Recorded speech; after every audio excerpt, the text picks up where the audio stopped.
Mga kababayan, tuluyan na pong naging bagyo ang binabantayang low pressure area sa loob ng Philippine Area of Responsibility. Bukod dyan, lumakas din sa pagiging tropical storm ang sama ng panahon na nasa labas ng PAR. Kaya naman, para maging handa lalo na ngayong weekend, alamin natin ang lagay ng panahon mula kay Pag-asa Weather Specialist Benny Estereja.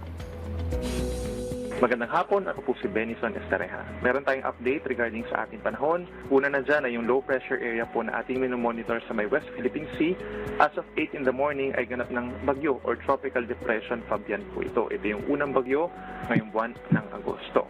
Huling namataan ng sentro ni Bagyong Fabian, 185 kilometers kanluran ng Batak City, Ilocos Norte as of 8 in the morning po at may lakas na hangin na 45 kilometers per hour malapit sa gitna, pagbuksong 55 kilometers per hour at kumikilos pahilagang kanluran sa bilis lamang na 10 kilometers per hour.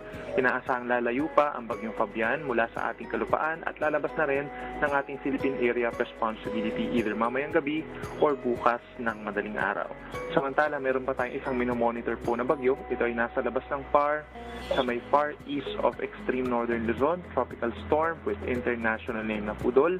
Posible itong pumasok ng ating PAR pagsapit po ng Sunday or Monday at papangalanan naman natin ito ng Goryo or magiging pangalawang bagyo ngayong buwan ng Agosto. For now, hanggang sa mga susunod pa na 3 araw, wala namang inaasang direktang epekto itong nasabing bagyo, subalit patuloy natin itong monitor dahil posible rin itong maghatak ng habagat by middle of next week.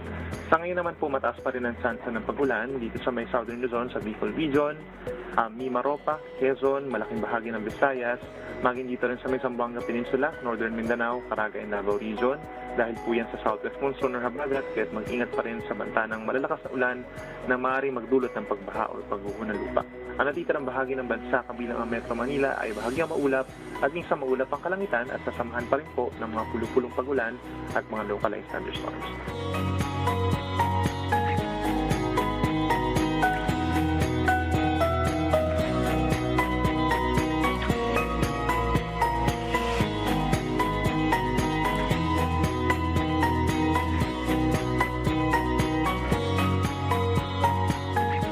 Narito naman ang update sa water level ng ating mga dams.